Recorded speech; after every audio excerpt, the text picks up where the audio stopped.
یہ میں آپ کو لکھ کے دیتا ہوں.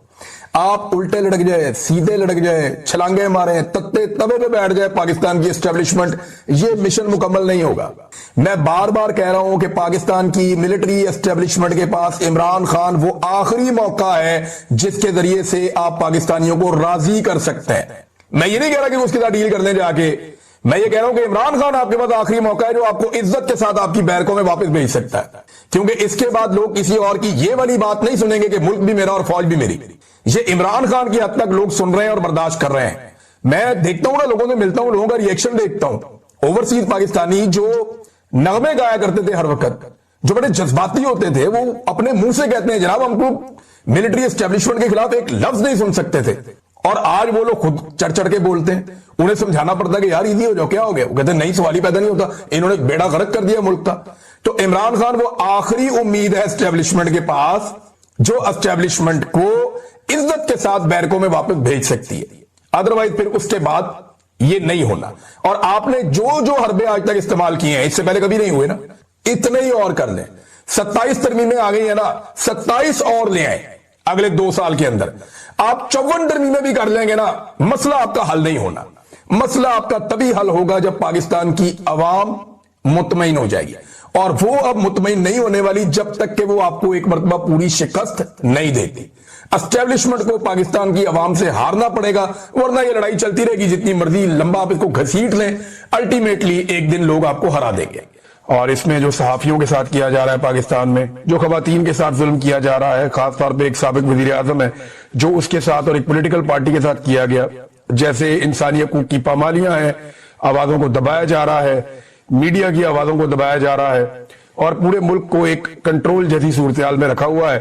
اور پاکستان کی ملٹری اسٹیبلشمنٹ نے جس انداز میں پاکستان کے پورے نظام کو جکڑ لیا ہے, یہ جو اسٹیبلشمنٹ نے پاکستان کے ساتھ کیا, وہ اس کو ایک سنگین جرم سمجھتے ہیں, اور وہ اس کے خلاف ڈٹ کر کھڑے بھی ہوئے. پاکستان کی اسٹیبلشمنٹ اب پاکستان کی عوام بنے گی, اور پاکستان کی عوام کو اپنی آواز اٹھانے کے لیے سوشل میڈیا کے پلیٹ فارمز اویلیبل ہیں. اب کتنا کچھ لیں گے لوگ, ایک حد سے زیادہ آپ نہیں دبا سکتے. عمران خان کی آواز کو دیکھیں کتنا دبایا گیا, جیل کے اندر بند ہے. اس کی کیا شرعی حیثیت ہے, ذرا یہ بھی بتائیں کہ ایک لیڈر ہے, اس کو جیل کے اندر بند کیا ہوا ہے اور اسے باہر نہیں آنے دے رہے, اس کی شکل کسی کو نہیں دیکھنے دی, اس کی آواز کسی کو نہیں سننے دی. ذرا اس کی بھی شرعی حیثیت بتائیں نا, کس کیپیسٹی میں یہ سارا کچھ کیا جا رہا ہے. اس کے اوپر تو مولوی نہیں بولتے. اب عمران خان صاحب کو قید تنہائی میں رکھنا, اور قید تنہائی ایک ٹارچر ہے, یہ اقوام متحدہ نے کنفرم کیا. انہوں نے کہا جی یہ ایک طرح کا ٹارچر ہے, اور یہ ٹارچر عمران خان پہ کیا جا رہا ہے. انہوں نے مطالبہ کیا کہ یہ ٹارچر ختم کیا جائے, یہ یونائٹڈ نیشن کہہ رہا ہے. اور اس کے بعد جو ہے وہ ایک عالمی سطح کے جانے مانے وکیل ہیں انسانی حقوق کے, ان کا بھی یہ جیرڈ جینسر, ان کا بھی سٹیٹمنٹ آیا انسانی حقوق کے حوالے سے جو عمران خان کے ساتھ ہو رہا ہے, بلکہ اقوام متحدہ میں درخواست دائر کی گئی ہے. یہ اتنا سمپل نہیں ہے. عمران خان کے ساتھ جو یہ نظام کر رہا ہے, اس سے پہلے کسی وزیر اعظم کے ساتھ نہیں کیا گیا, کسی حکمران کے ساتھ نہیں کیا گیا. اور اگر یہ سلسلہ نہ روکا گیا تو پاکستان کی بدنامی بڑھتی جائے گی, اور پاکستان میں استحکام نہیں آنا. اس طریقے سے جیسے آپ نے لوگوں کو دبایا ہوا ہے, اس طریقے سے جیسے آپ نے ڈنڈا چلایا ہوا ہے, اس طریقے سے کبھی بھی کسی ملک میں سیاسی استحکام نہیں آ سکتا. ناظرین, جو ڈیل کی خبریں عمران خان صاحب کو لے کر چل رہی ہیں, اس میں تھوڑی سی کلیئرٹی لے آتے ہیں. عمران خان صاحب نے اس کے حوالے سے ایک سٹیٹمنٹ دیا ہے. دیکھیے, کوئی بھی شخص عمران خان کے پاس ڈائریکٹ ڈیل لے کر نہیں گیا, نہ پاکستان تحریک انصاف سے اسٹیبلشمنٹ کے کسی مہرے نے یا ڈائریکٹلی اسٹیبلشمنٹ نے, کسی نے ایسا رابطہ نہیں کیا کہ وہ عمران خان صاحب سے فلاں ڈیل کرنا چاہتے ہیں. ہاں یہ ضرور ہے, جتنے بھی لوگ یہ خبریں دے رہے ہیں نا آپ کو کہ عمران خان کو ڈیل آفر کی گئی, ان کو جا کے بندے ملے, بندوں نے عمران خان کو یہ کہا, عمران خان نے آگے سے یہ جواب دیا, تو ایسا کچھ نہیں ہوا. جو ہوا ہے وہ میں آپ کو بتا دیتا ہوں. ایکچولی عمران خان صاحب کے کچھ قریبی لوگوں تک کچھ معلومات پہنچائی گئیں, اور وہ بھی ایسے لوگوں کے ذریعے پہنچائی گئیں جو براہ راست خود اس ڈیل کو نہ کر سکتے ہیں, نہ کچھ آفر کر سکتے ہیں. وہ صرف سنی ہوئی بات کو لا کر آگے پہنچا سکتے ہیں, یعنی جس کو مڈل مین کہتے ہیں. تو یہ مڈل مین جو ہیں یہ پولیٹیکل اور ایکس اسٹیبلشمنٹ کے لوگ ہیں, یعنی پرانے لوگ ہیں. ان لوگوں کے ذریعے سے دیکھیے, پہلے آپ کو یاد ہوگا بشرا بی بی نے کنفرم بھی کیا تھا کہ ان کو بھی کچھ آفر کیا گیا تھا, اور انہوں نے یہ کہا تھا کہ بات کرنی ہے تو جا کے عمران خان سے بات کریں. اسی طرح عمران خان صاحب کے پاس جو لیٹسٹ انفارمیشن گئی ہے, اور جو سب سے لیٹسٹ چیز ہے جو عمران خان صاحب کے سامنے رکھی گئی ہے, وہ یہی ہے